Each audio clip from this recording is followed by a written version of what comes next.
Liberty Media RL Radio Station. Now live cue music now.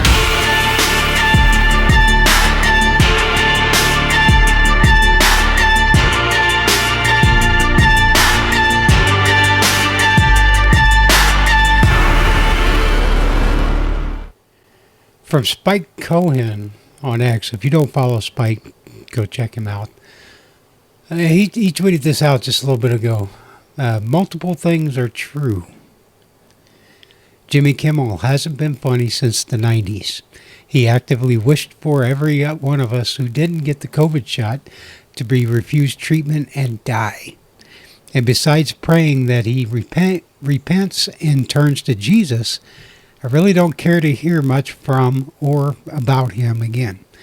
The FCC shouldn't exist, and the government shouldn't be pressuring private companies to deplatform people like they did to us during COVID and many other times.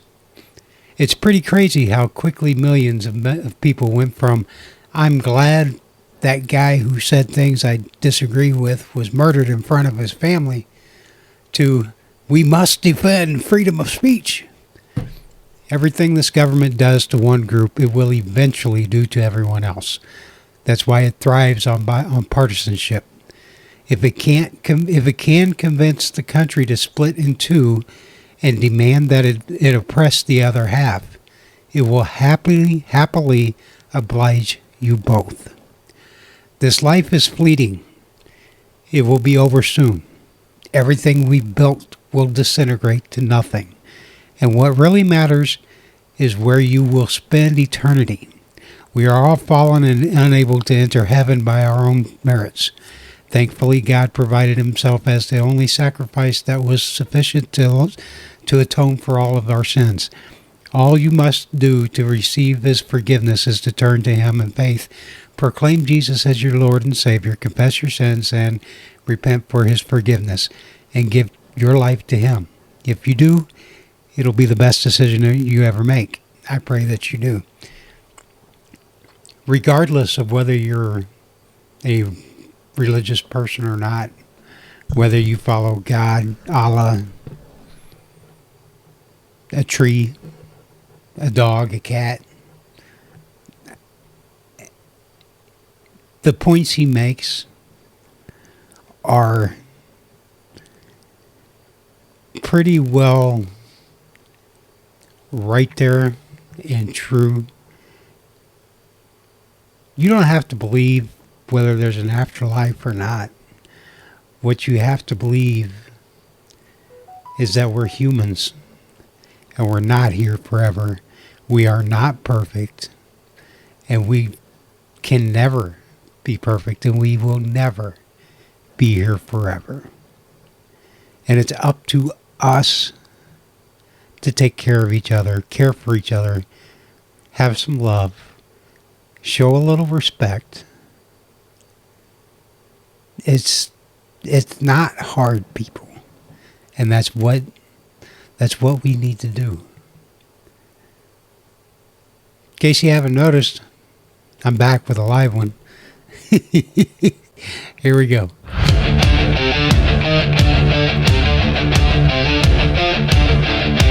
Turn it up, feel the sound, break the chains. Your voice, your choice, no data in vain. Liberty tunes where the free arts collide. Own your story, let your soul decide. Own your data, rock your freedom loud. Sing it high, stand up proud. Liberty tunes where the truth's alive. Freedom's anthem where dreams survive.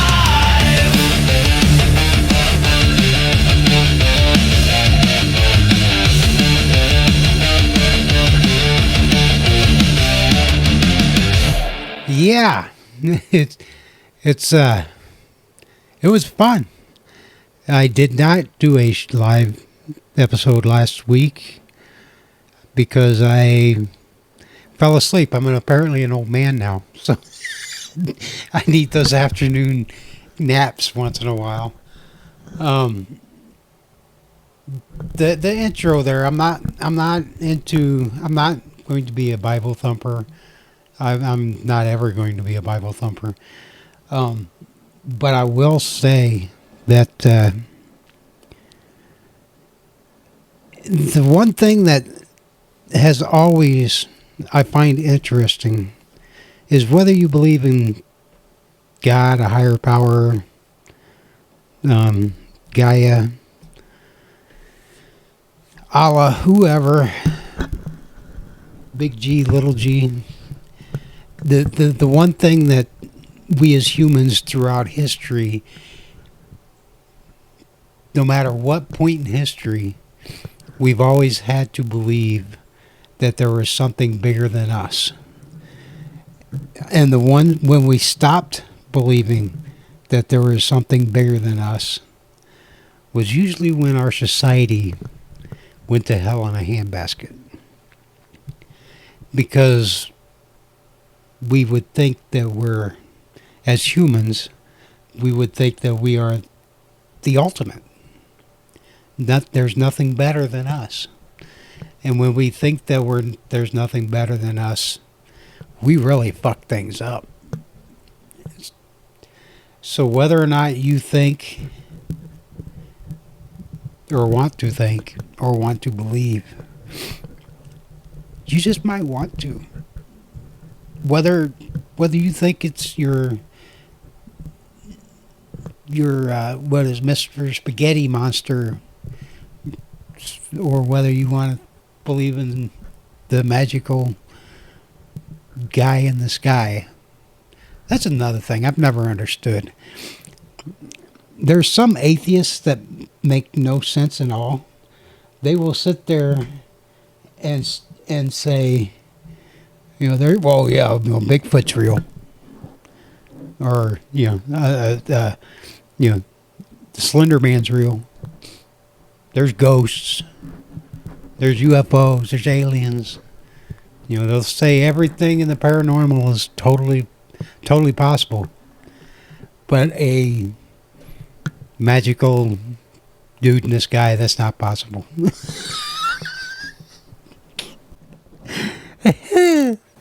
That's never made sense to me. But anyways, that's not what this show is about. Well, I just had to throw that out there.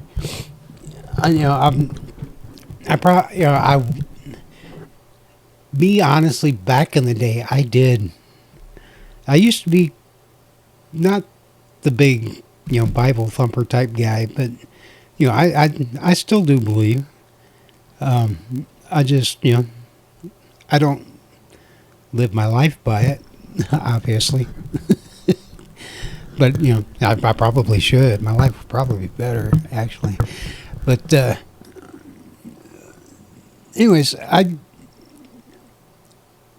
I just don't think that we as humans could have attained what we attained without some kind of guidance. We can't even prove how life started here on this planet. We've got guesses and theories, but those will always remain facts because nobody's been able to reproduce it. Nobody's ever been able to have been there to have witnessed it. So we can't prove whether or not many things are facts. For instance, like the whole evolution versus creation theories, everybody pretty much accepts that evolution is exactly how it happened.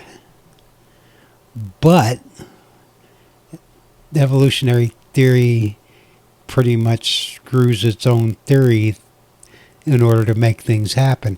Even the Big Bang Theory screws itself to make it happen because, like the laws of physics don't match up with the creation theory. It says that everything would have to move faster than it physically could as it's exploding outward. But we can see things, in space. There's nothing to slow it down. Anyways, I'm not getting into it. It's we can do that some other time, but that's not what this episode's about. This episode, mainly, I wanted to reiterate when I talk about freedom of speech.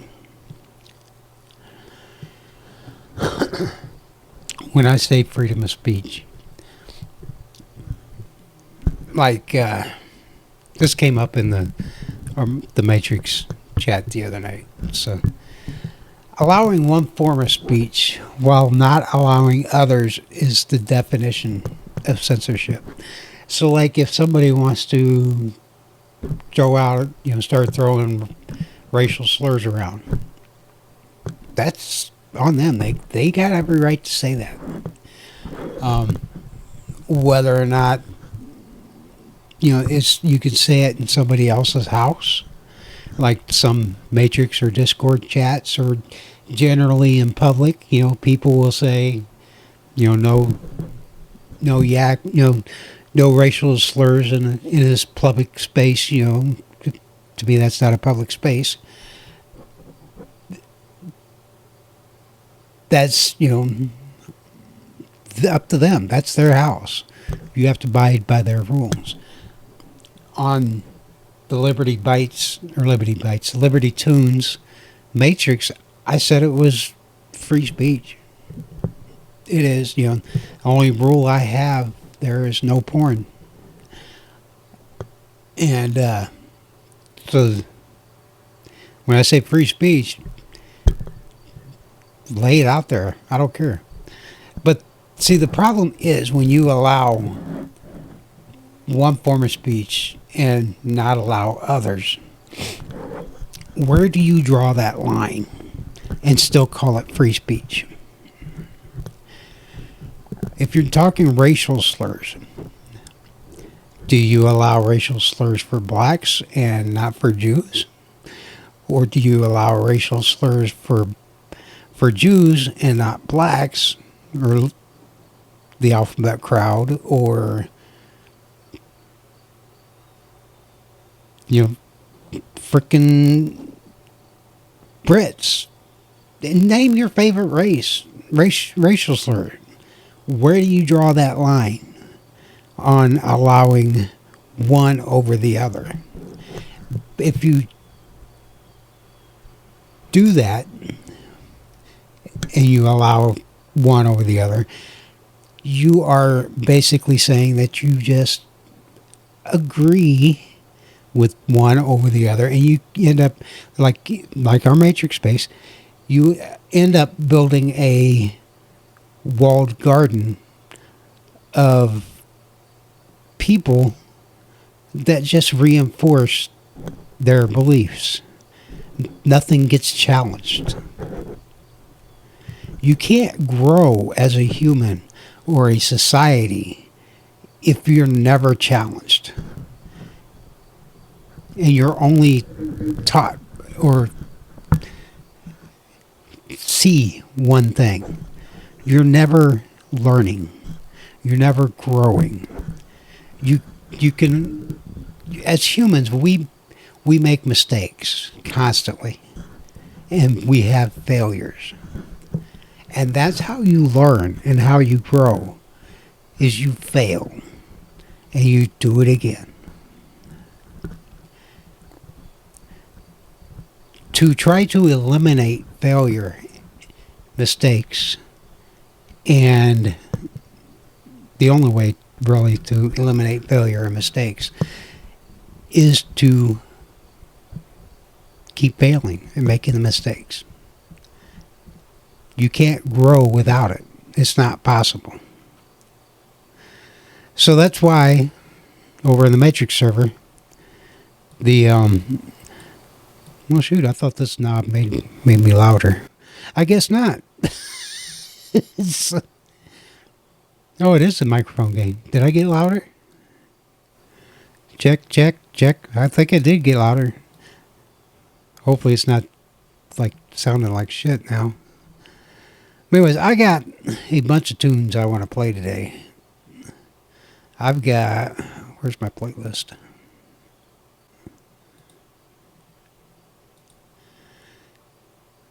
Says I got like 46 minutes of songs I want to play. I've got 3 new ones that I've written and produced since last time. I've got one that it's a new one too. You haven't heard it yet, but I do want to play it. It's a new Chrome. Well, it's basically 2 Chrome Crucifix songs and 2 by Rebel songs, and then I've got some older ones that I wanted to play that you've never heard. But yeah, dude, since we're talking about the whole, well, anyway, let me get back to the freedom of speech thing.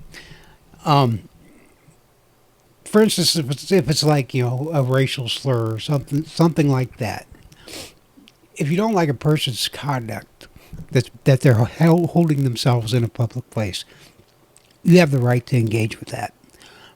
You can ask them to say, hey, you're in public, can you act like an adult? Then that person has the right to either, straighten up and act more like an adult, or, say, fuck you. It's pretty simple.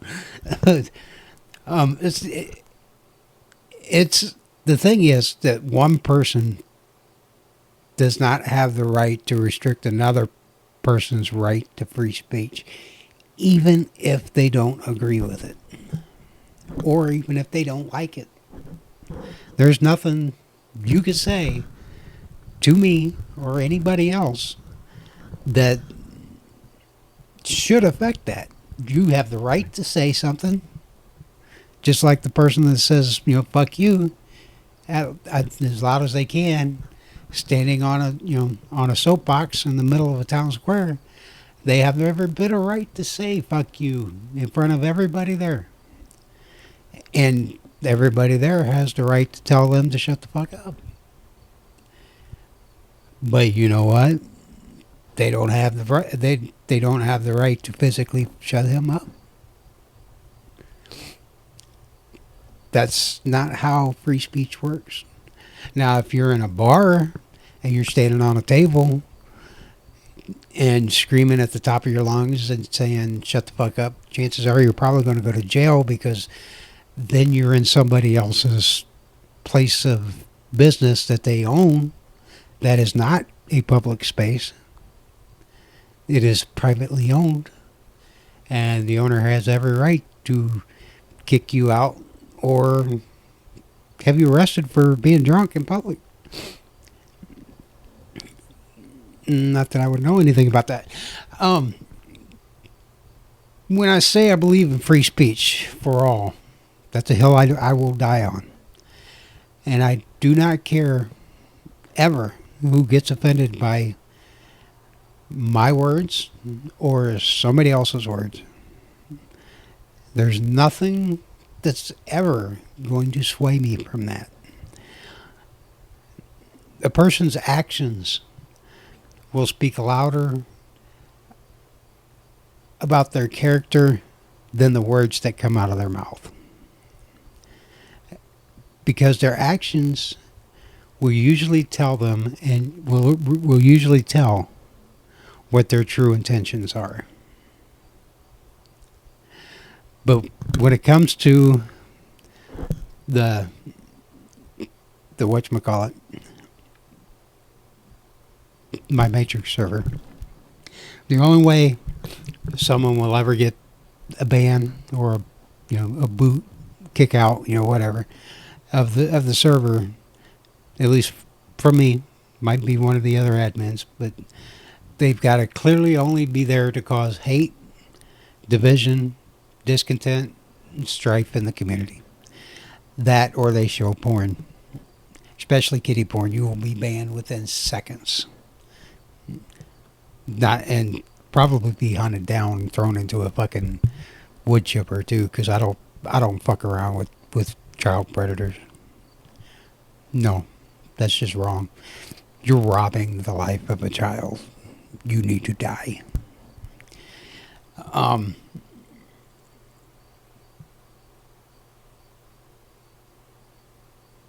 Basically, when it comes down to all of the problems we have in the world, whether it's free speech, oppression, or people shooting other people for talking peacefully.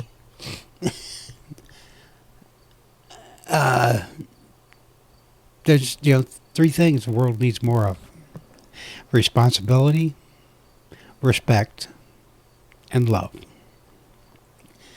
The sad thing is those three are almost all gone from humanity.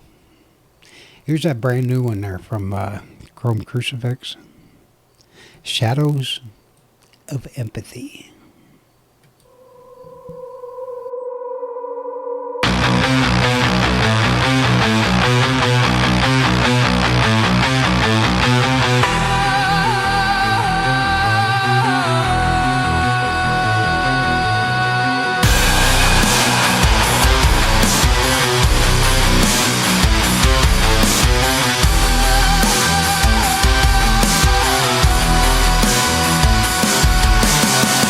I'm a lullaby, static in my head tonight. City breathes a cold neon side, blurring all the black and white.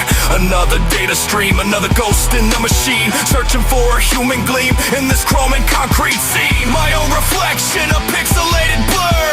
Empathy's a fiction, a whispered ancient murmur, just echoes in the rain, a forgotten gentle strain, trying to numb the pain again and again. Jacked in again, just to feel the static sting. Another ghost in the wire, another disconnected thing. They say the future's bright, a promised digital sea, but all I feel is empty code flowing through me.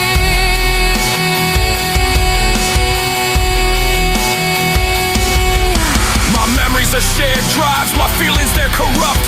Every I love you is a firewall they disrupt. A rusted heart in a data maze, such a phantom in this place. No one can see the tears I chase, hollow grin on a mirrored face. Is there a static left inside your soul? A broken signal that can make you whole? A forgotten frequency, a desperate call. Before we lose it all, before we fall into the shadows of empathy.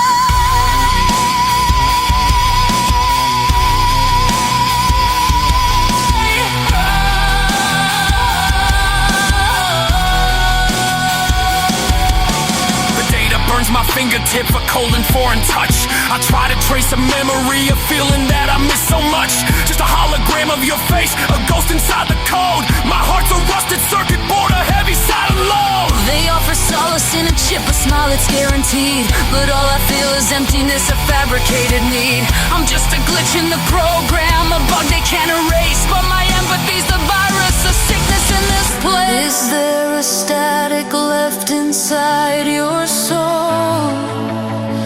A broken signal that can make you whole? A forgotten frequency, a desperate call.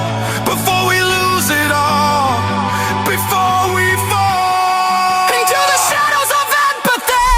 A heart of rust, a core shattered dreams, buried deep in binary and digital screens. Our empathy's a riot, the ghost in the machine, a final breath of humanity, a pure and vengeful scene. We'll tear the wires out, we'll burn the screens to dust, a rebellion of the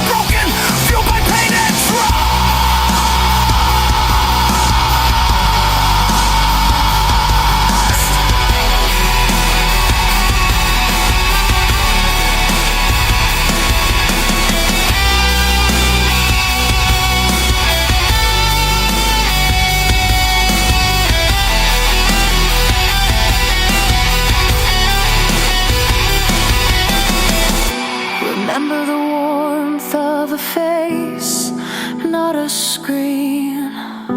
A memory before the chrome came between. A forgotten touch, a kindness now so strange. Can we reclaim a life we must rearrange? The rust is on our skin, but the heart still beats. It's a rebellion of whispers in these quiet, empty streets. Is there a static left inside your soul? Inside your soul. A broken signal that can make you whole. A forgotten frequency, a desperate call. Before we lose it all, before we fall into the shadows of empathy.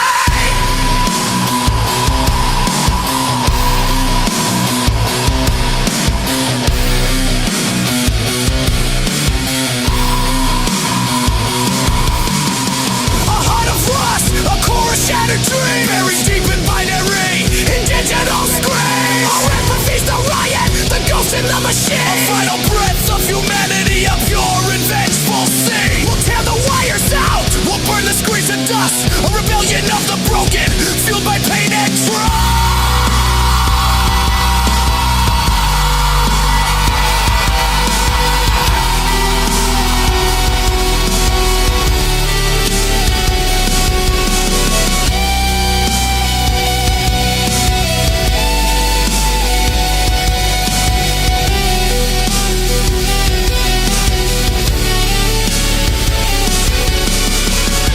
Remember the warmth of a face, not a screen.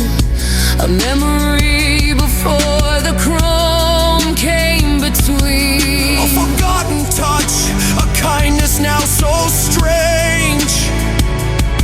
Can we reclaim a life we must rearrange? The rust is on our skin, but the heart still beats. It's a rebellion of whispers in these Quiet, empty streets. Is there a static left Before we lose it all, before we fall into the shadows of empathy?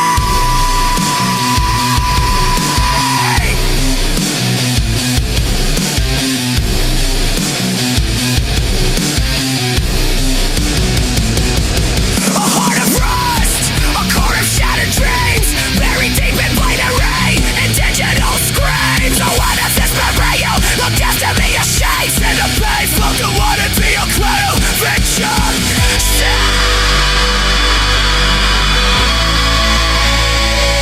Why? Can't scale a static line. Before we lose it all, the far inside. Into the shadows of empathy.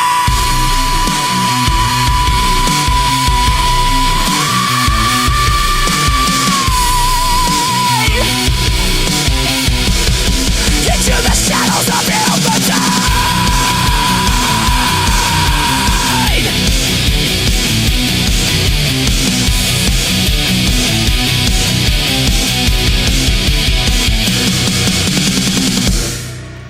Holy cow. You people over there on party.com. You guys are... There's a lot of you over there. Holy shit. But anyways, yeah, here we go. Let's see. New York wants online digital ID rules for social media feeds under Safe for Kids Act. Knew that was coming. Papers, please. New York is advancing a set of proposed regulations that would require social media platforms to verify users' age before granting access to algorithm-driven feeds or allowing nighttime alerts. So they don't get alerts during the day. Attorney General Letitia James introduced the draft rules on Monday tied to the Stop Addictive Feeds Exploitation for Kids Act, or SAFE, which was signed into law last year by Governor Kathy Hochul. Presented as part of an effort to reduce mental health harms linked to social media, the law would compel platforms to restrict algorithmic content for anyone under 18 or anyone who hasn't completed an age verification process, which would mean the introduction of digital ID checks to access online platforms. In those cases, users would be limited to seeing content in chronological order from accounts they already follow. Platforms would also be barred from sending notifications between 12 a.m. and 6 a.m. to those users. The rules give companies some flexibility in how they confirm a user's age, as long as the method is considered effective and designed to protect personal data. Acceptable alternatives to submitting a government ID include facial analysis that estimates age. Any identifying information collected during verification must be deleted immediately, according to the proposal. For minors to access personalized algorithmic feeds, a parental permission will be required. That too involves a verification step, with the same data deletion requirements in place once the process is complete. Excuse me. The Safe for Kids Act targets platforms where user-generated content is central, and where at least 20% of time spent involves engagement with feeds tailored to user behavior or device data. This definition would almost certainly include platforms such as Instagram, TikTok, and YouTube, and many, many more. Companies that fail to comply could face penalties of up to $5,000 per violation, along with other legal consequences. Children and teenagers are struggling with high rates of anxiety and depression because of addictive features on social media platforms, Attorney General James said. The proposed rules released by my office today will help us tackle the youth mental health crisis and make social media safer for kids and families. Before anything takes effect, the proposal will go through a 60-day period for public comment. The Attorney General's office will then have to have up to 1 year to finalize the rules. The law itself is scheduled to go into effect 180 days after that, although it is almost certain to face legal challenges. A recent Supreme Court decision allowed states to enforce digital ID checks on adult websites, giving more room for states to experiment with similar policies for social media. New York's approach joins a sudden national and global push that raises major questions about privacy, digital access, and how far states can go in regulating online platforms.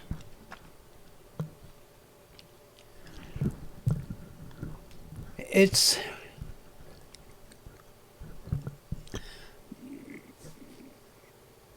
how do you say this?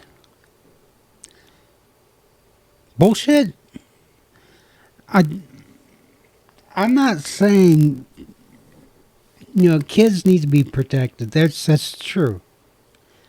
But it's not the fucking government's place to do it. The government is using kids. They are a tool. Got this story here. Where is it? It was posted in the... Here. Somebody posted this over in the Liberty Tunes Matrix. And it's in our Guardian. Yeah, I gotta put the link in the show notes before I forget. This kind of goes along with it, and it's just more fuel for my point here. Parents outraged as Meta uses photos of schoolgirls in ads targeting man. Exclusive Instagram pictures of girls as young as 13 were posted to promote Threads site as bait, campaigner says. Meta has used back-to-school pictures of schoolgirls to advertise one of its social media platforms to a 37-year-old man, in a move parents described as outrageous and upsetting. The man noticed that posts encouraging him to get Threads, Mark Zuckerberg's rival to Elon Musk's X, were being dropped into his Instagram feed, featuring embedded posts of uniformed girls as young as 13 with their faces visible and, in most cases, their names.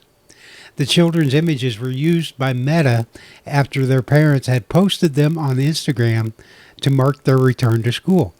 The parents, who were unaware that Meta's settings permitted it to do this, one mother said her account was set to private, but the posts were automatically cross-posting to Threads, where they were visible. Another said that she posted the picture to a public Instagram account. The posts of their children were highlighted to the stranger as suggested threads. The recipient told The Guardian the post felt deliberately provocative and ultimately exploitative of the children and families involved. The father of a 13-year-old who appeared in one of the posts said it was absolutely outrageous. The images were all of schoolgirls in short skirts with either bare legs or stockings. When I found out an image of her has been exploited in what felt like a sexualized way by a massive company like that to market their product, it left me feeling quite disgusted, he said. Meta, the $2 trillion company based in Menlo Park, California, said the images did not violate its policies. It said it recommended people to visit Threads by showing them publicly shared photos that comply with its community standards and recommendation guidelines. Its systems do not recommend threads shared by teenagers, but these were posts made from adults' accounts that were set to allow public viewing. The man who received the post said that he was only sent promotional posts of schoolgirls. There were no boys in school uniform, for example. There appeared to be an aspect of sexualization. The mother of a 15-year-old whose picture was used in a promotional post that featured a large Get Threads button said, "For me, it was a picture of my daughter going to school. I had no idea Instagram had picked it up and are using it as a promotion. It's absolutely disgusting. She is a minor." She said she would have refused consent, and not for any money in the world would I let them use a girl dressed in a school uniform to get people onto its platform. With 267 followers, her Instagram account usually had a modest reach, but the post of her child attracted nearly 7,000 views, 90% from non-followers, half of whom were aged over 44 and 90% of whom were men. Another mother whose post of her 13-year-old was used in a promotional post said Meta did all of this on purpose, not informing us as they want to generate content. It's despicable, and who is responsible for creating that Threads ad using children's photos to promote the platform for older men? Meta said it called such posts recommendation tools, and that public posts could be used for this purpose. A company spokesperson said the images shared do not violate our policies and are back-to-school photos posted publicly by parents. We have systems in place to help make sure we don't recommend threads shared by teens or that go against our recommendation guidelines, and users can control whether Meta suggests their public post on Instagram. The 37-year-old Instagram user from London who received the posts and asked to remain anonymous said, "Over several days, I was repeatedly served Meta adverts for threads that exclusively featured parents' images of their daughters in school uniform, some revealing their names. As a father, I find it deeply inappropriate for Meta to repurpose those posts and targeted promotions to adults." Okay, I'm going to give you a little secret here before there's like 4 more paragraphs. I'm going to go ahead and finish this. He said he had not posted or liked any similar images before he was sent the schoolgirl pictures. Keep all of this in mind as remember this when I start explaining some stuff. To me, showcasing such content as trending or popular feels deliberately provocative and ultimately exploitative of the children and families involved, putting their online safety at risk. B-Bank Kidrun, a crossbench peer and campaigner for children's rights online, said offering up school-age girls as bait to advertise a commercial service is a new low even for Meta. At every opportunity, Meta privileges profit over safety and company growth over children's right to privacy. It is the only reason that they could think it appropriate to send pictures of schoolgirls to a 37-year-old man as bait. Meta is a willfully careless company. She called on the regulator of Ofcom to consider if measures introduced this summer to prevent unknown adults connecting to children make clear that companies cannot offer sexualized images of children as bait to unknown men. Ofcom's illegal harms codes intended to tackle online grooming require that children's profiles and locations, as well as friends and connections, should not be visible to others. Meta systems means that if a thread's profile is public, posts on adult profiles may be suggested on Facebook or Instagram so people can discover, follow, and interact with you. These suggestions can be turned off, or the thread's profile can be switched to private. It's okay. That's enough. Some things you need to understand. If you're a parent, you remember in the intro when I said there's 3 things that can solve all of the problems we are having in our world right now? You remember the number one thing I said? Responsibility.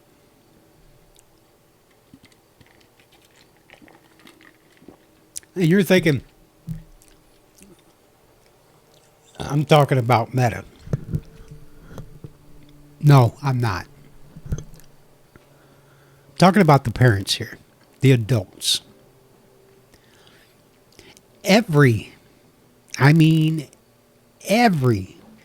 piece of software, every website, everything on the computer, on a phone, has a terms of service. You need to read those.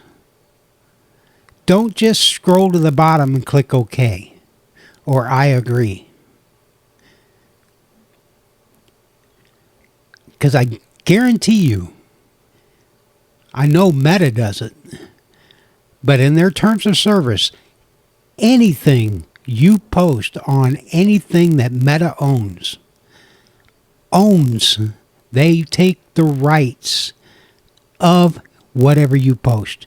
Your words you put on there, your pictures you put on there, your videos you put on there, your audio you put on, you give them the right to use it in any way that they see fit.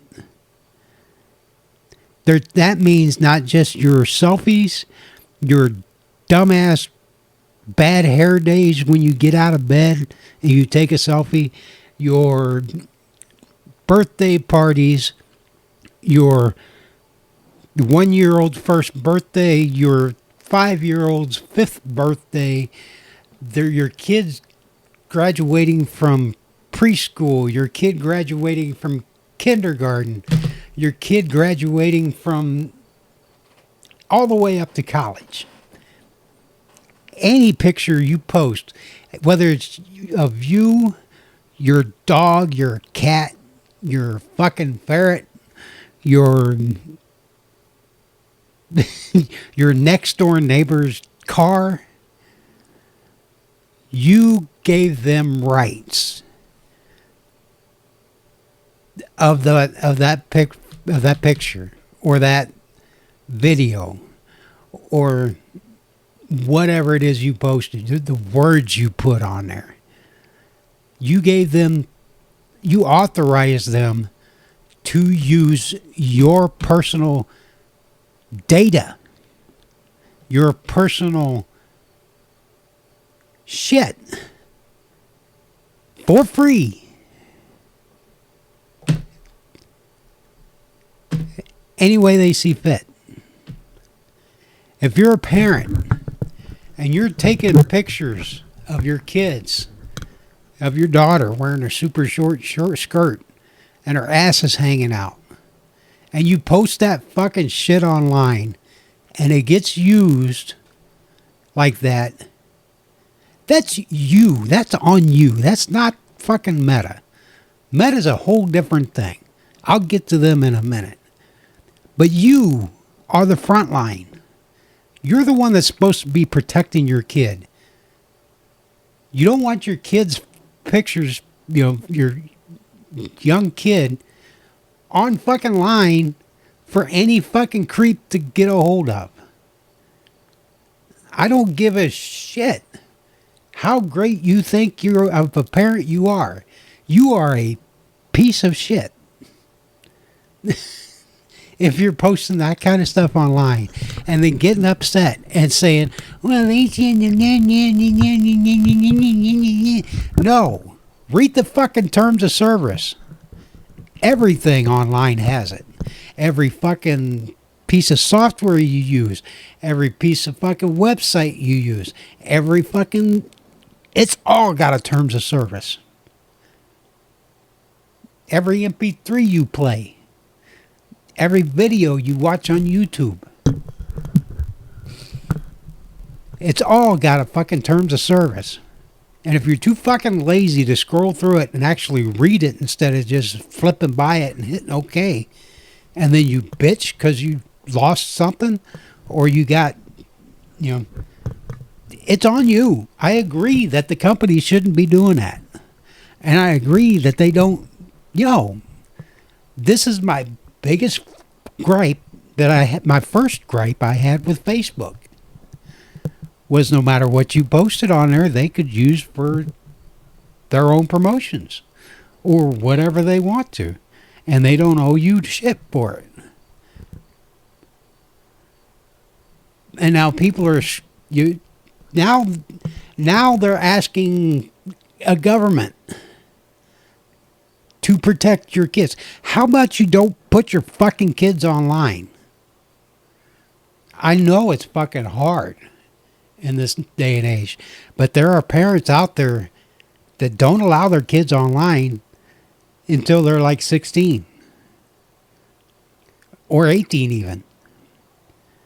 There are some parents out there that I swear to God, I hear about this digital ID all the time and how we've got to cut this back, and the limiting, being on, was it Threads, I think it was, between midnight and 6 a.m. or social media, by reducing their interactions and all that. No. People are screaming and clamoring for the fucking government to protect their kids when it's the fucking parents' responsibility. Every fucking router, every phone plan, you get a family plan. You could go into the dashboard on whatever carrier you use, and you can limit what they can go to, where they can go to. You can get on your phone, on your kid's phone, and block TikTok. Doesn't matter if they're on a Wi-Fi or not. They can't fucking get onto it.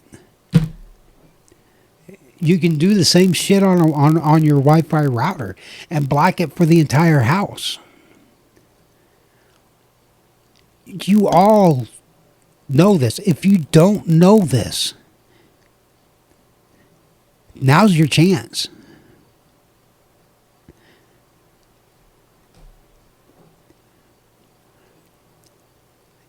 The best way to not worry about your kids being sexualized, don't put them on the fucking internet. That's number one. Number two, be a fucking parent. I know being a parent's hard. Trust me, I am one. I drove truck for 30 fucking years. I wasn't home all the time. But you know what? I knew every time my daughter logged in. I knew every website she went to. And I was hundreds, if not thousands of miles away from her at the time. I don't do that no more because she turned 18. She's a legal adult now. But I can guarantee you I knew. And and back then, when I first started getting into learning how to do that, around 2010, I didn't know what the hell I was doing. I still don't know what the hell I'm doing. But I guarantee you, I wanted to know. And I wanted to make sure that she wasn't doing something stupid or getting herself into trouble. Thankfully, she didn't do too much of that. But I remember calling my wife a couple of times and asking what she's doing. Not her, my daughter. Because she was supposed to be in school. And I got the notification that she logged into a couple of websites. And she's like, she's in school. I'm like, are you sure? She's like, how do you know? I was like, I got the notification. She says, oh my God, overprotective dad much? Yes, I was. But I'm not stupid. People in our society are so fucking tribalistic that they will...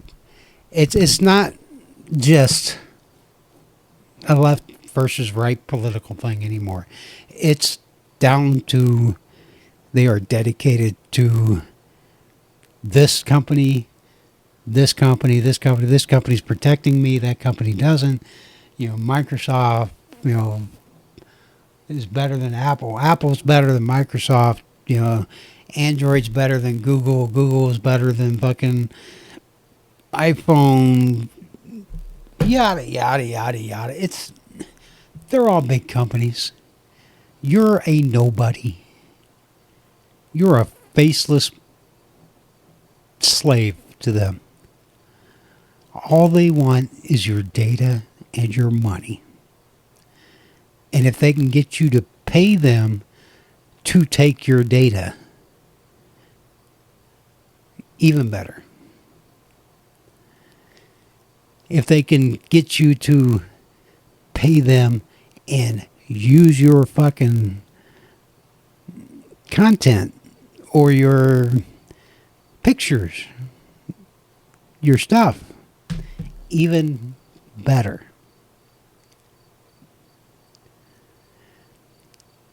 So take responsibility, people. Personal responsibility, not just corporations' responsibility. Your personal responsibility. And then to go hand in hand with that, a little bit of respect goes with that responsibility. Because you should respect your kids enough to take their security and their safety and be responsible with it. Don't give it to fucking Facebook. Don't give it to Meta. Don't give it to fucking Instagram. Don't give it to Threads. Don't give it to fucking Blue Sky. Don't give it to fucking Twitter, X, whatever we're calling it this week. Just don't do it. It's really, really not hard. God, it pisses me off. Here's one you've never heard. Hidden Shadows.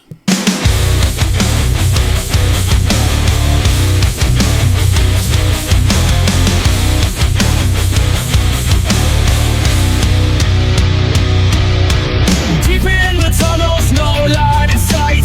Chaos and freedom all in the bite. Encrypted whispers shielded from sight. Riding the currents of the endless night. Voices are screaming truth in the caves. Lost in the echoes, the brave and the brave. Firewalls crumble, secrets we crave. Not just the shadows we gotta save. Behind the mirrors, no names remain. Digital warriors, no chains can claim. Safety and shelter from prying shame.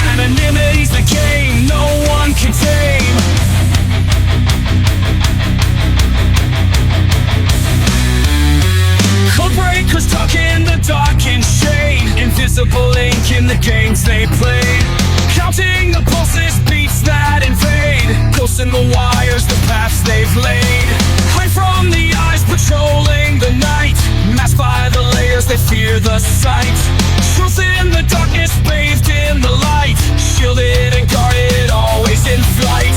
Torches of freedom burn in the gloom, carving our space in the crowded room. Evading the traps, weaving through doom. Sound of the silence, ready to boom.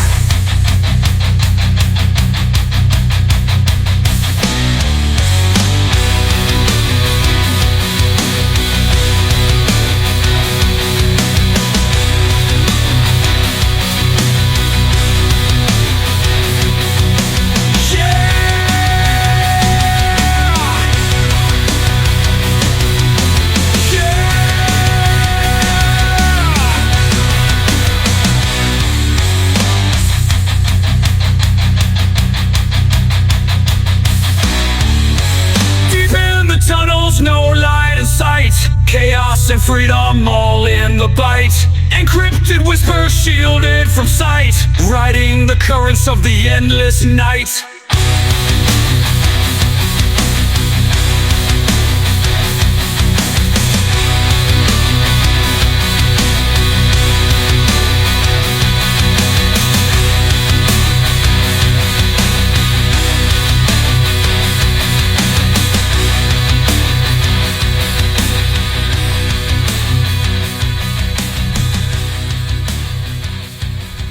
OpenAI adopts user monitoring digital ID verification. The internet's lasting stronghold of anonymity is being dismantled in this name of safety. A growing effort to link online activity with verified identity is gaining momentum, with OpenAI becoming the latest tech company to embrace stricter digital ID measures. In response to several lawsuits and reports tying chatbots to teen suicides, the company announced it will begin estimating users' ages and, in some cases, demand government-issued ID to confirm users are over 18. Lawmakers such as Missouri Senator Josh Hawley have also been pushing for the measures. OpenAI framed the shift as a necessary concession. We know this is a privacy compromise for adults, but believe it is a worthy trade-off, the company stated. CEO Sam Altman added on X, "I don't expect that everyone will agree with these trade-offs, but given the conflict, it is important to explain our decision-making." The move aligns with a broader industry trend towards reducing anonymity online, all under the premise of protecting young users. What was once a fringe idea is now being baked into mainstream platforms. In July, YouTube announced it would also begin using AI tools to guess users' ages and restrict access to certain accounts unless they pass a digital ID test. OpenAI's announcement comes amid heightened legal pressure. One lawsuit filed in August by the parents of a 17-year-old Adam Rain claims that ChatGPT played an active role in his death by suicide. According to the suit, the chatbot drafted an initial version of a suicide note, suggested methods of self-harm, dismissed warning signs, and advised the teen to not involve adults. Other recent cases have followed.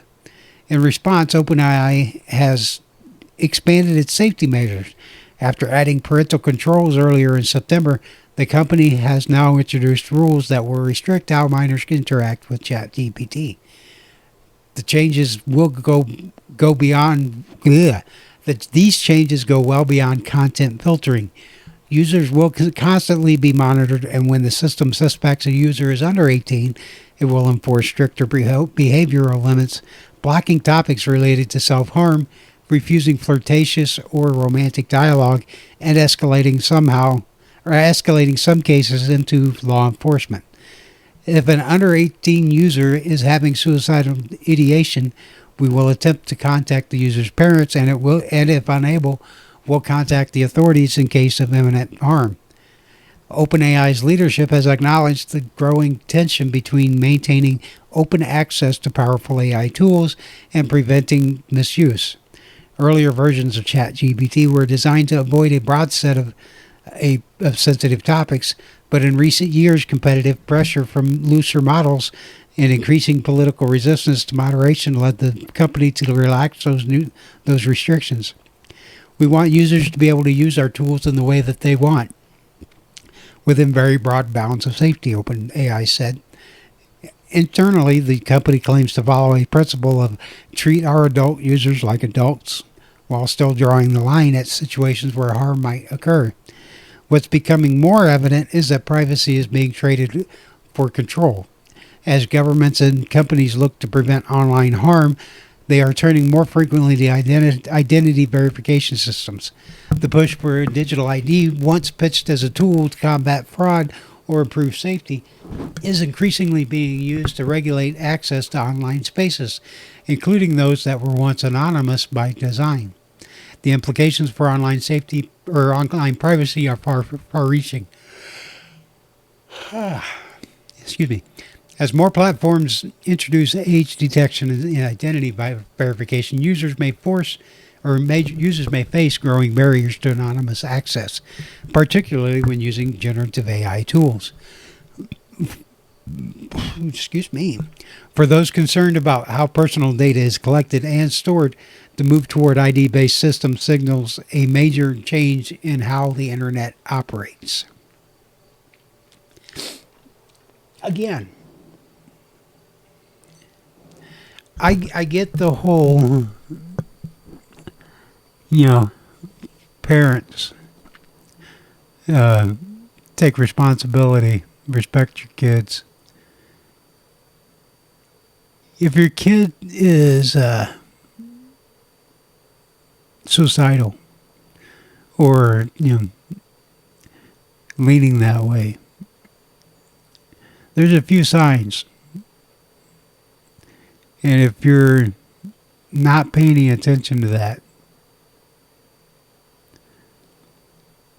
again, you're a shitty parent. I'm not trying to, make light, and I don't mean to make people feel bad. I'm just being totally honest and blunt here. If your kid is like a happy-go-lucky person, pretty much anybody, if they're a happy-go-lucky person and they take their life, something happened somewhere. Chances are you noticed it. You just ignored it.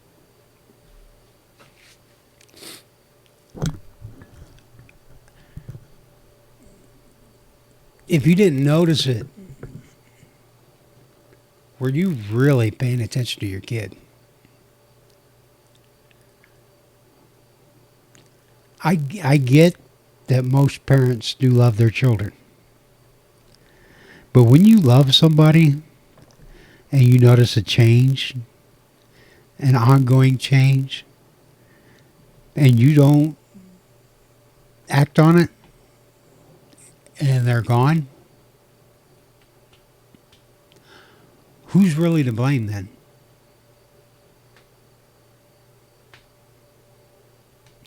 Just saying. Where does that responsibility fall on? Where's that respect for that person that you loved?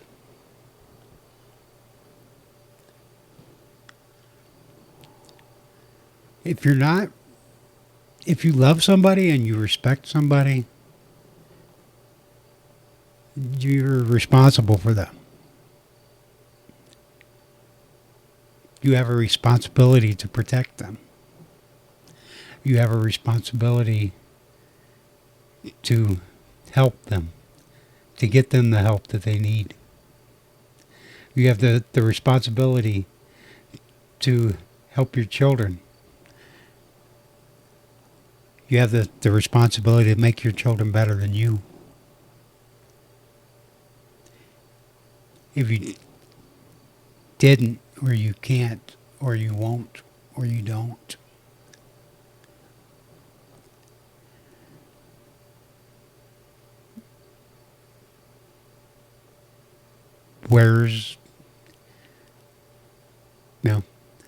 why are you a parent? Why did you become a parent?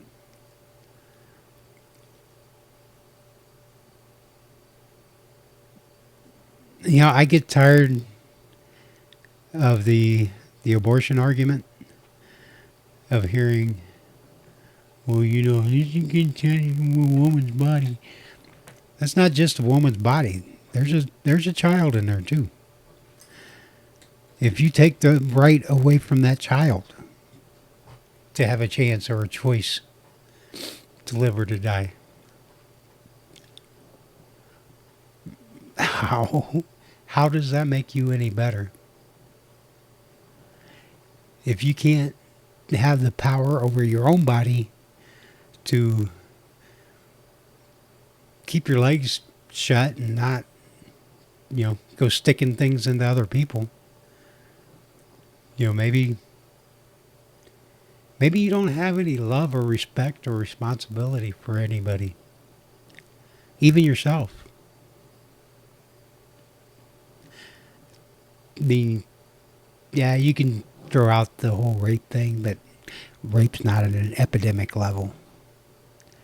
It's not this major thing.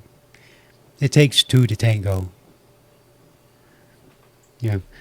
Changing your mind after the fact and saying, "Oh, I regret you having sex with such and such person," it doesn't make a rape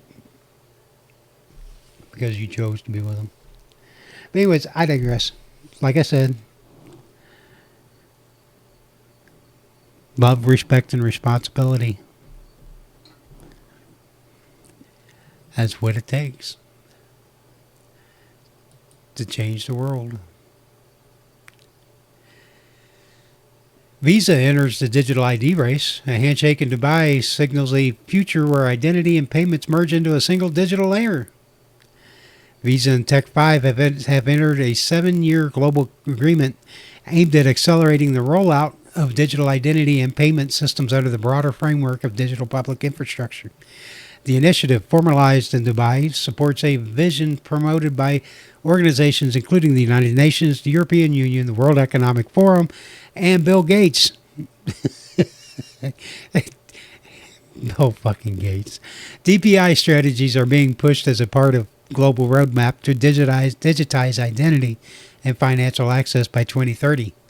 Under this deal, Visa will combine its payments network with Tech5 biometric and identity technology. Together, the companies plan to create integrated platforms that allow individuals to store verified credentials and use them to access services and conduct financial transactions. These systems would be built with adaptability in mind, reflecting regional regulations and market conditions.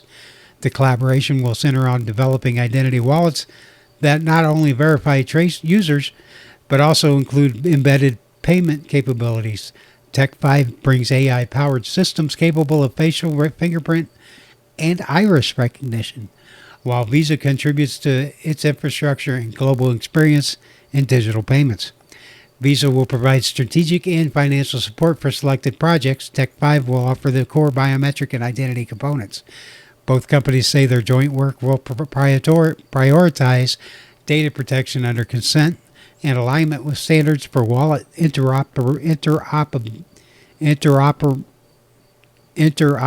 where they work together, and digital credentials. Michael Vanderharst, a co-founder and CEO of Tech5, said, "Our collaboration with Visa represents a significant step in broadening the research and applicability of Tech5's DPI technologies. By combining our identity and biometric expertise with Visa's global payment network and resources, we are positioned to address the evolving needs of governments and institutions seeking secure and exclusive. We are positioned to address the evolving needs of governments and institutions seeking secure and inclusive digital infrastructure." Dr. Slavenina, I have no idea how to pronounce that, Vice President and Head of Visa Government Solutions in the MEA region, added, "At Visa, we believe the secure, inclusive, and scalable digital identity is foundational to the future of payments. Although the announcement describes the agreement as global, neither company has confirmed where initial deployments will take place. Previous collaboration between Visa and Tech5 in Ethiopia helped support the Fayada digital ID system, and both were involved in the early stages of South Africa's digital ID initiative. A lot of technology in Ethiopia. I thought they were still having problems with feeding kids. Didn't know there was that much technology that they had digital ID in Ethiopia. But yet, we still got to have the world feed the kids. Future pilot programs will depend on local regulations, governmental interest, and the readiness of implementation partners. The companies describe this as a flexible model that will adjust based on jurisdiction-specific needs. The move reflects a broader international push to integrate verified digital identity with financial services. This is often presented as a way to reduce friction in service delivery, expand inclusion, and prevent fraud. However, privacy advocates have continued to raise alarms over the implications of centralizing both identification and payment systems. By embedding a biometric ID into the infrastructure of daily life, these systems risk enabling mass surveillance, particularly in regions where transparency and oversight are weak. Claims ground data protection and consent rely heavily on implementation details, many of which remain vague. Reclaim the Net. Ken Macon, author here, wrote this article. That reads like a bunch of corporate gobbledygook. I think, how many times was the word inclusive? I was in there twice. I get leery of that word inclusive, mainly because that is corporate speak for waving the flag, I guess. I don't know. It's just fucking creepy. Now this one's fun. A television channel run by Russia's Ministry of Defense is airing a program it claims is AI generated.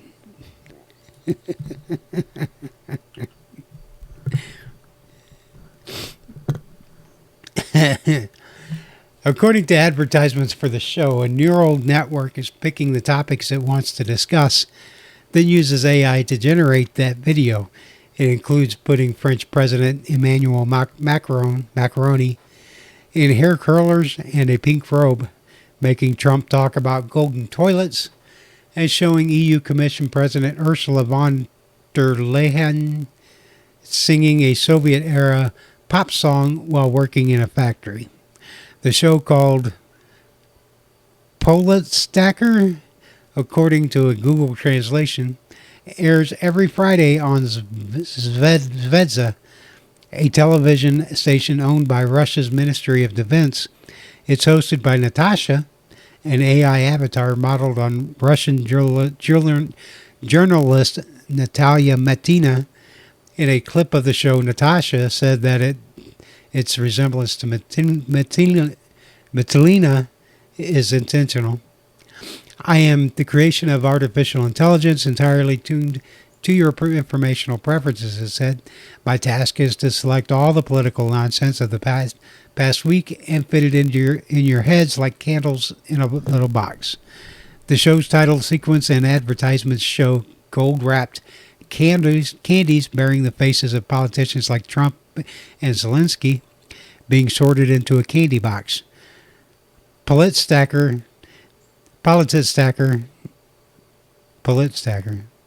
however you pronounce it, is the world's first television program created by artificial intelligence, said an ad for the show on the Russian social media network VK. According to Google Translate, the AI itself selects, analyzes, and comments on the most important news, events, facts, and actions as it sees them. The editorial team's opinion may not coincide with the AI's, though it usually does. Polystacker is not just news, but a tough breakdown of political madness from a digital host who notices what others overlook. Data scientist Caleb Licharu discovered the AI-generated Russian show as part of his work with the GDELT project, which collaborates with the Internet Archive's TV News Archive, a project that scans and stores television broadcasts from around the world. If you just look at the show and you didn't know it had AI associated with it, you would never guess that. It looks like a traditional propaganda show on Russian television. If they are using AI to the degree that they say they are, even if it's just to pick topics, they mastered that formula in a way that others have not. Politstacker's 40-minute runtime is full of silly political commentary, jokes, and sloppy AI deepfakes that look like they were pulled from a 5-year-old Instagram reel. In one episode, Macron, with curlers in his hair, adjusts Zelensky's tie ahead of a meeting in the Kremlin. Later, a smiling Macron bearing 6-pack abs stands in a closet in front of a clown costume and a leather jumpsuit. Parts of it have an uncanny valley to it. Parts of it are really, really good. This is only their 4th episode, and they're already doing deepfake interviews with world leaders. In one of the AI-generated Trump interviews, the American president talked about how he'd end the war in Ukraine by building a casino in Moscow with golden toilets. And all the Russian oligarchs, they would all be inside. All their money would be inside. Problem solved. They would just play poker and forget about this whole war. A very bad deal for them, very distracting, the deepfake, Trump said. Deepfake world leaders aren't new and are pretty common across the internet. For Litaro, the difference is that this is airing on a state-backed television station. It's still in parody form, but to my knowledge, no national television network show has ever gone this far. Today, it's a parody video that's pretty clearly a comedic interview, but you know how far they will take that. And does that inspire others to maybe step into spaces that they wouldn't have before? Trump also loves AI and the AI aesthetic. Government social media accounts often post AI-generated slop pictures of Trump as the Pope or a Jedi. ICE and the DHS shared pictures on official channels that paint over the horrifying reality of the administration's immigration policy with a sheen of AI slop. Trump shared an AI-generated video that imagined what Gaza would look like if he built a resort there. And he's teamed up with Perplexity to launch an AI-powered search engine for Truth Social. Politistacker is a parody show, but Russian media is experimenting with less comedic AI avatars as well. Earlier this year, the state-owned news agency Sputnik began to air what is called the Dugin Digital Edition. In these little lectures, an AI version of a Russian philosopher, Alexander Dugin, discusses the news of the day in English. Last year, a Hawaiian newspaper, The Guardian Island, teamed with an Israeli company to produce a news show on YouTube staffed by AI anchors. Reactions to the program were overwhelmingly negative. It brought in fewer than 1,000 viewers per episode, and the Garden Island stopped making the show a few months after it began. In a twist of fate, Litaro only discovered Moscow's AI-generated... I pronounced that guy's name 3 different times, 3 different ways. And none of them sound right. Only discovered Moscow's AI-generated show thanks to an AI system of its own. The GDELT project is a massive undertaking that records thousands of hours of data from across the world, and it uses various AI systems to generate transcripts, translate them, and create an index of what's been archived. In this case, I totally skimmed over what I thought was an ad for a propaganda show, and then some candy commercial. Instead, it ended up being something that's fascinating, he said. But his AI indexing tool noted Vezsa's new show as an AI-generated program that sought to analyze political follies of the outgoing week. He took a second look and was glad he did. That's the power of machines being able to catch things and guide your eye towards that. What he saw disturbed him, yes, is one show on an obscure Russian government-adjacent network using deepfakes for parody. He said, but the fact that a television network finally made that leap to me is a pivotal moment that I see as the tip of the iceberg. Yes, this is what companies are using AI for. Did you actually think that OpenAI, Meta, X, Elon, whatever this thing is, Grok, do you really think Microsoft, do you really think these major players that are developing AI, do you really think they're doing this for the betterment of humanity as a whole?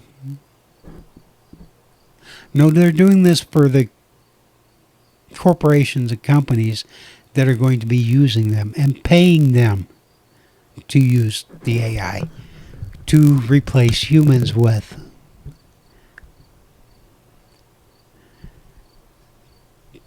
YouTube has said YouTube has got a thing where you can use Gemini to create shorts with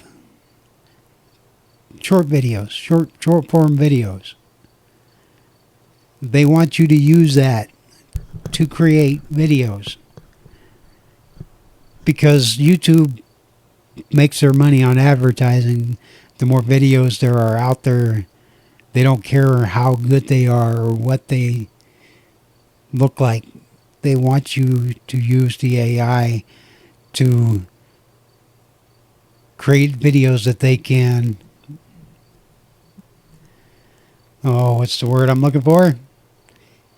Sell advertising on. They want the eyeballs on their site up. So they continue to tell their advertisers, we get 500 million views an hour on our site. So this is how much your advertising is going to cost. Microsoft wants to use AI to get rid of their employees,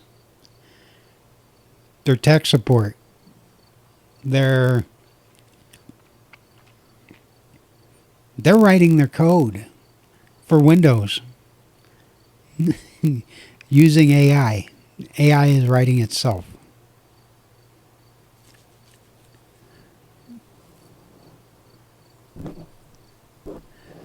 Do you get it now?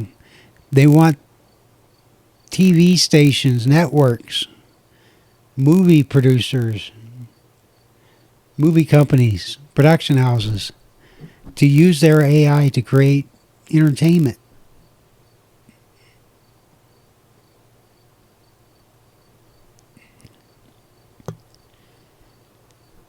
It's, yeah, I mean, it's, yes, I use AI to create music, but I'm not doing it for the music, the art. I'm doing it to convey messages because I can convey a message much faster, more memorable through a fancy music. Like, for instance, a month or so ago, I played Freedom Can't Fall. Freedom Can't Fall is the first song that I ever released. First AI-generated song I ever released under the Byte Rebel name. And it's also probably the shortest one I've ever done. 2 minutes and 52 seconds. I did a remix of it. Check this out. This is Freedom Can't Fall remix. Oh, I hit drug the wrong one into the player. Let's use this one. There we go.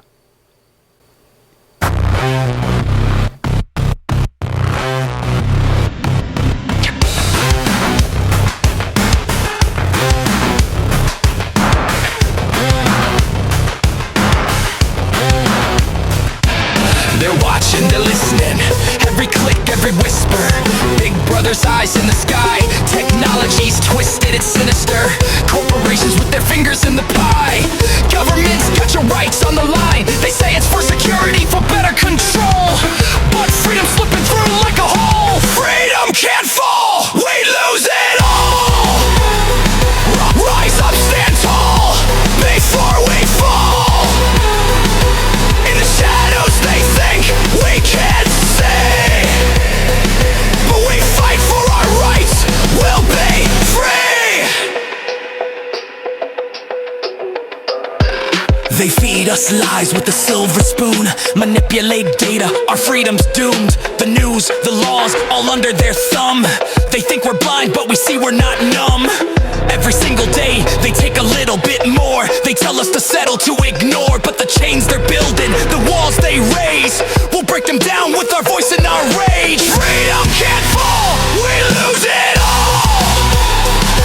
Rise up, stand tall, before we fall. In the shadows they think we can't see. But we fight for our rights, we'll be free. Now, listen up, we got no time to waste. Corruption's on the rise, freedom's in the chase. They watch every step, every breath we take. But I'ma shout it loud for the people's sake. We're not just numbers in their big machine. We're the voice, the heart, the soul of the scene. They can't lock us down, can't shut us up. Freedom's our right, we'll never give up. They've got the power, but we've got the will to tear down their towers, to break through their chill. We're the rebels, the fighters, the ones who see, the ones who stand, the ones who be free. If we don't act now, we'll lose it all. Our rights, our voice, our freedom will fall. So let's unite, let's make some noise. For freedom, for rights, for our girls and boys. Freedom can't fall, we lose it all. Rise up, stand tall, before we fall. In the shadows they think we can't see. But we fight for our rights, we'll be free. We'll never let it go, we stand for what's right. Else we lose it.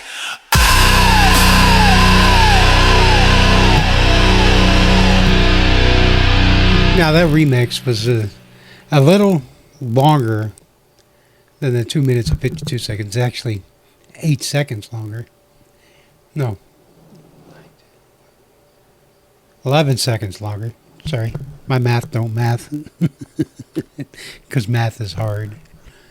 But it's, still the point is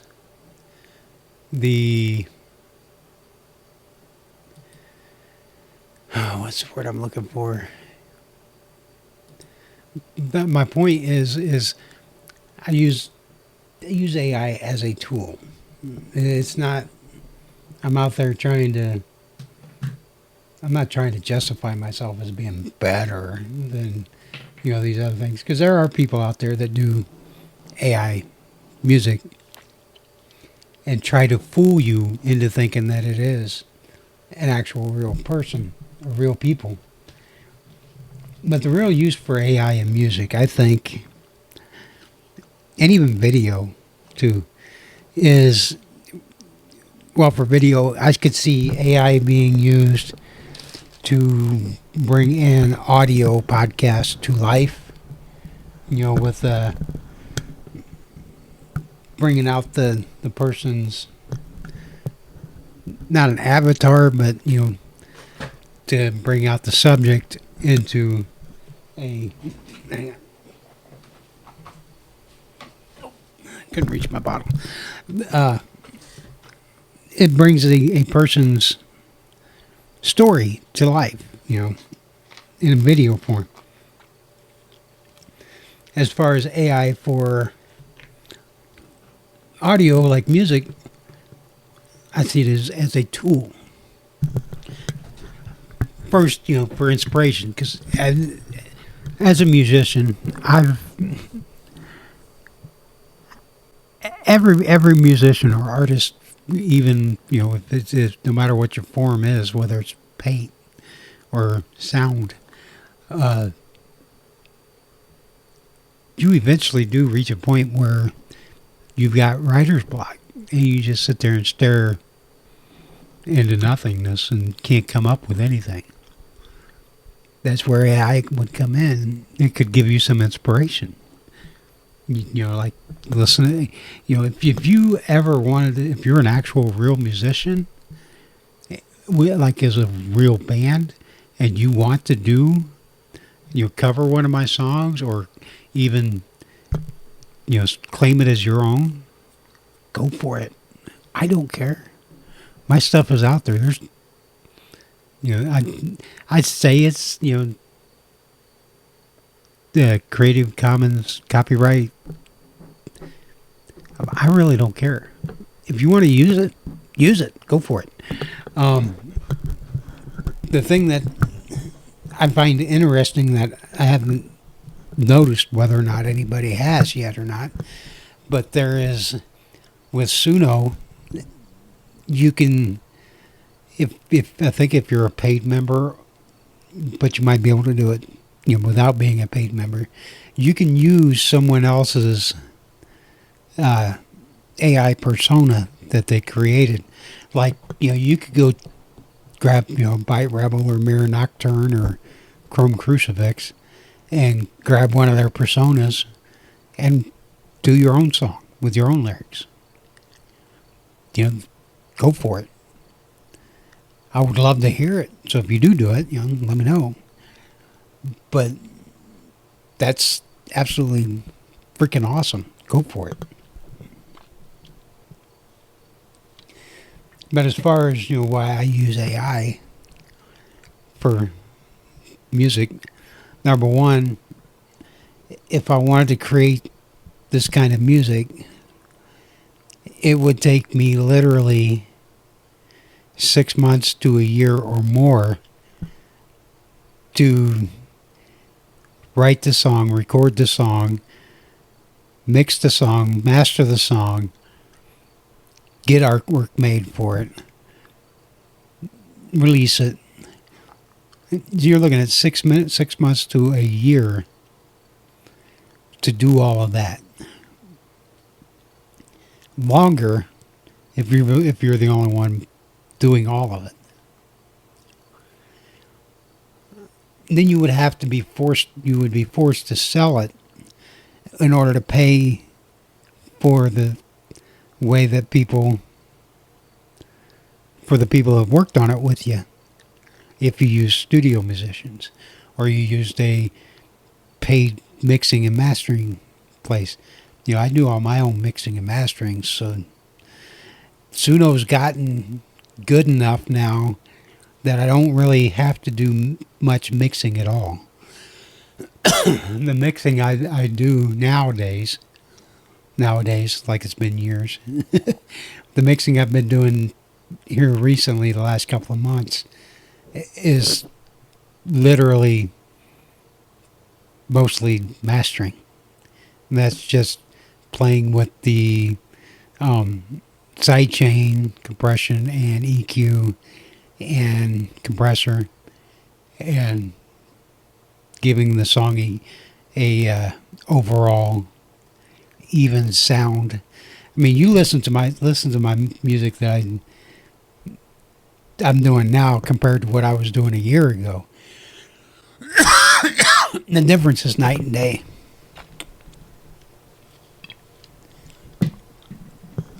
To where some of the songs that I did a year ago, I want to go through and redo. And no, that's not going to do it for me, because I want to do new stuff, new songs. I'm really heavily into this Chrome Crucifix now persona. You know, Bite Rebel's always going to have a part in, you know, my sound, I guess you could call it, or the sounds that I'm trying to achieve. But Chrome Crucifix is pretty much the kind of music that I want to produce, and it's allowing me to get more into other things. Oh, by the way, I did say that I had 2 new Bite Rebel songs I wanted to play. I'm gonna play those real quick and get them out of the way. Not, you know, not like I'm trying to meet a deadline or anything, but I like these because I came up with these. They were kind of just fun to do. Some of you know that I am a huge Team Fortress 2 fan. It's literally the only game that I play religiously. And both of these songs are about Team Fortress. One is Rebel Payload, and the other is Cloaked in Chaos. Cloaked in Chaos is, you know, you hear in the game, you hear, you know, heavy is spy, or that pyro is a spy, you know, that stuff, where everybody's accusing the other teammates of being a spy, and that's what Cloaked in Chaos is about. The Rebel Payload is, you'll notice both of these songs, they've got the overall theme of Bite Rebel being a rebel against governments and big corporations, but it's from the point of view of Team Fortress characters. So check this out. I think these are both fun. I just had fun doing these. Yo, grab your guns, it's time to ignite. Funky rebels rising, we're taking the fight. Red or blue, we're smashing through the lies. And the system soldiers watch the tyrants die. Yay!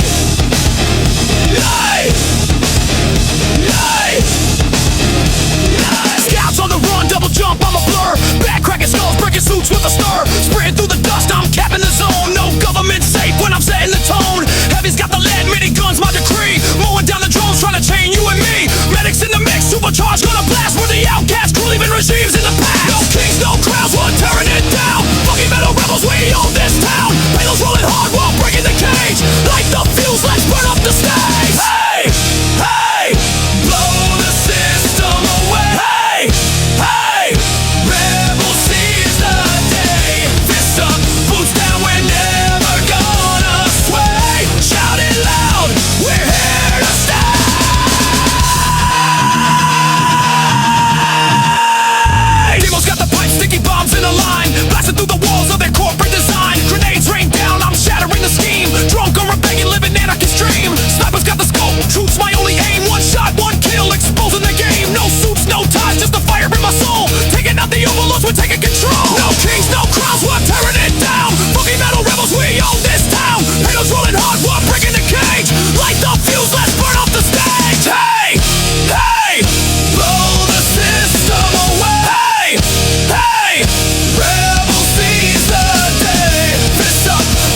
crew. White rebels dropping fire, yeah, we're breaking through. No regimes, no lies, just a fight for what's true. Fucking function forever, this is our code. Riot on, rebels. We're never gonna fall. Fight, rebels. Calling, answer the brawl.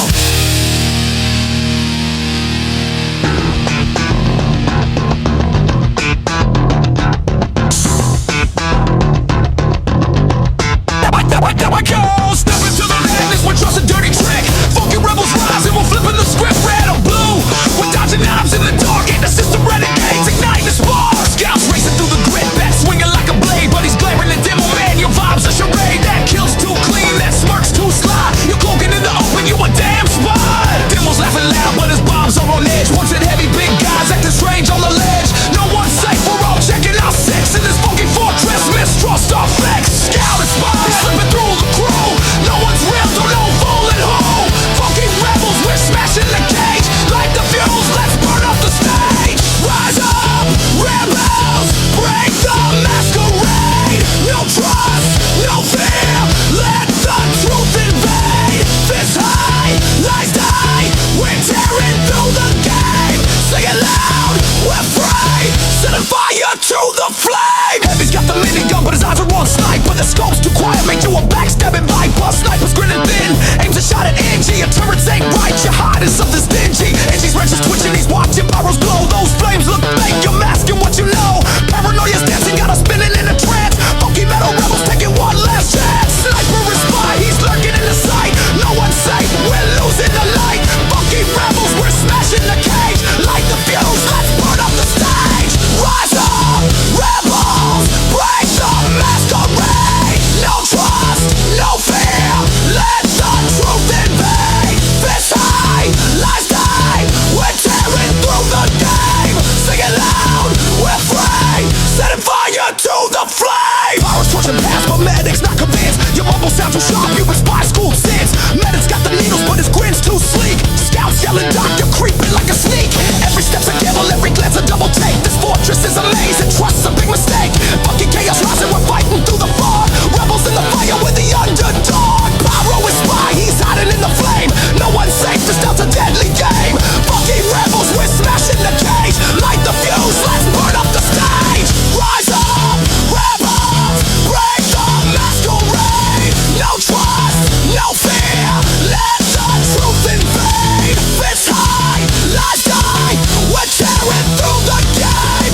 Sing it loud, we're free, send fire to the flame. Spies laughing in the shadows, or is he even real? Every face a mask, got us doubting what we feel. Payload stuck in limbo, we're trapped in this charade. No regimes, no masters, but the truth's been waylaid. Red or blue, we're rebels, but suspicion's got us tight. Gotta burn the lies down, bring the fire to the fight. Funky metal warriors, we're breaking through the veil. Smash the system's grip, let the revolution sound.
We're tearing through the game. Sing it loud, we're free. Setting fire to the flame. No trust, no change, just a rebel's refrain.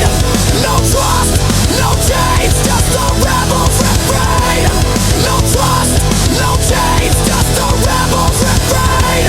No trust, no change, just a rebel's refrain. Now you remember, what was it, probably 6 months ago now, did a song called Rock Your Freedom. It was about guy getting accused from facial recognition and a deep fake of robbing a place and something going wrong and killing somebody. And the guy gets put into jail for a really long time, and then he goes to trial. The trial was held by a judge that was AI. The prosecutor and the defense attorneys were both AIs on his behalf and against him, and he ended up getting in jail in the song. And it's a fictional thing. I wrote it. Now, here from reclaimthenet.org, September 11th, 2025. Cardiff man wrongly accused of theft after facial recognition error triggers privacy complaint. A shopping trip turned public shaming exposes the hidden dangers of algorithmic policing. Cardiff man has filed a formal complaint with the Information Commissioner's Office after being wrongly accused of theft in a store using facial recognition software. The case is now drawing wider attention to the unchecked spread of biometric surveillance in everyday retail environments. On 29th of April 2025, Byron Long, 66, arrived in the B&M outlet in Cardiff Bay Retail Park expecting an ordinary shopping trip. Instead, he was approached by staff and told he was barred from the premises in front of other customers. He was accused of stealing 75 pounds, which is $101 worth of goods during a visit earlier that month. That accusation was entirely false. During the visit in question on April 9th, Long had bought a single item, $9.50, a packet of cat treats. He paid for them in full. He later obtained CCTV footage showing himself at the checkout in a Red Bull Formula One jacket, clearly completing the purchase. It was a horrible experience, and I haven't been back to the store since. The incident has had a very serious impact on my mental health, which is very fragile anyway, and I am now very anxious whenever I go shopping. The misidentification came from FaceWatch, a private firm contracted by retailers to run facial recognition scans on customers. Images from Long's previous visit were processed and matched to a database of alleged offenders. That match triggered the alert that led B&M staff to accuse him. B&M major later acknowledged the error, issuing a written apology. Anyways, I digress. The point is, we're putting our trust in machines when we need to be getting back to love each other, not the machines. Love the humans. Respect the humans. And have enough love and respect to take responsibility for yourself. You will give more responsibility and respect and love from others. So on that note, I'm going to end the show with Rock Your Freedom in honor of that last story. It may not, the story in real life didn't go as far as the song does to the extent, but it's still the same. Still the same idea. That's how it's going to end up being. Just wait, we're almost there. Facial recognition confirmed, suspect identified, freedom terminated. Yo, they're watching, they're tracking, your life's on the screen. Big text got your soul a digital dream.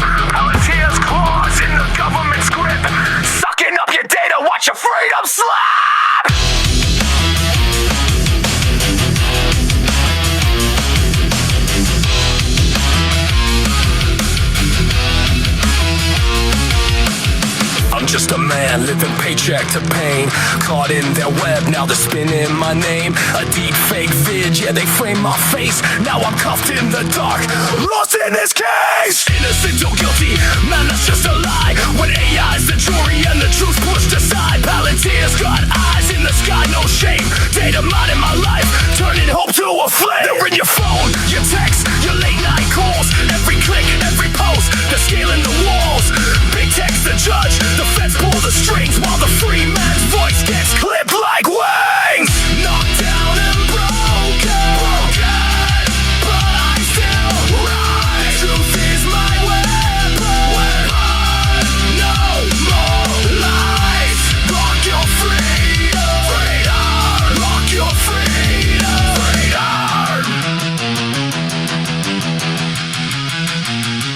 They say I robbed a bank, but I was home that night. Deep fake me staring down the camera's light. Pixelated lies, man, they doctored the proof. Now I'm facing a cage for their version of truth. Cops don't care, they just follow the code. AI says I'm guilty, so the gavel's bestowed. Palantirs watching every move that I make. Surveillance stays a snake, and it's ready to take. They're in your apps, your DMs, your dreams. Selling your life to the corporate schemes. The feds and big tech, yeah, they're holding the whip. But I'm spitting this fire till the table flip. Knocked down and broken, but I still rise. The truth is my weapon, no more lies. Rock your freedom, rock your freedom. In the cell cold steel where my thoughts collide. No lawyer, no justice, just a system that lied. My face on their screens, but it ain't my crime. While Palantir's algorithms keep ticking my time. They're mining your data, every step that you take, every word that you speak, every choice that you make. This ain't just my fight, it's a war for us all. When the government's boot makes the innocent fall. Yo, America, wake up, see the chains on your wrist. Big tech's got your freedom in a digital fist. Peaceful rebellion, yeah, we'll fight with our voice. Take back what's ours, cause we still got a choice. They're watching your kids, your wife, your home. Drones in the sky, you're never alone. Every click's a confession, every post a sin. They're building a prison you're already in. But I see the spark in the hearts of the free. A fire that burns for our liberty. But I feel the pulse in the hearts that resist. A spark of defiance that'll burn through the fist.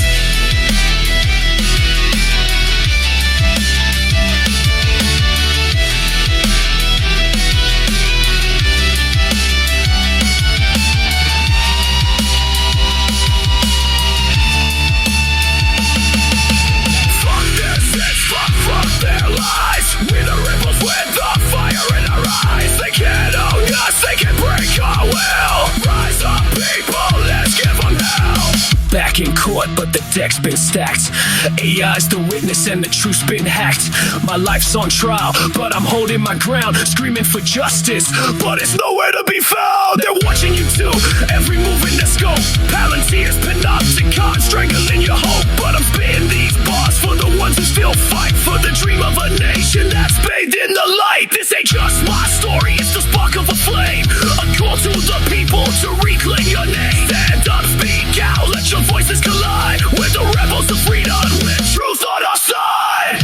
Knocked down and broken, but I still rise. The truth is my weapon, no more lies. Rock your freedom, rock your freedom. Knocked down and broken, but I still rise. The truth is my weapon, no more lies. Rock your freedom, rock your freedom. The gavel falls, but the fight ain't done. They locked up my body, but my soul's up my soul. Will I break free or be crushed by their game?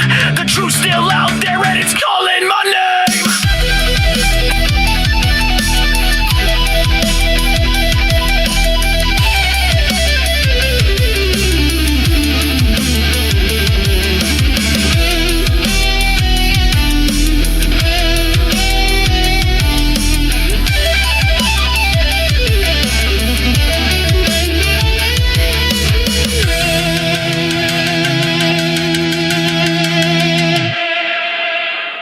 Knocked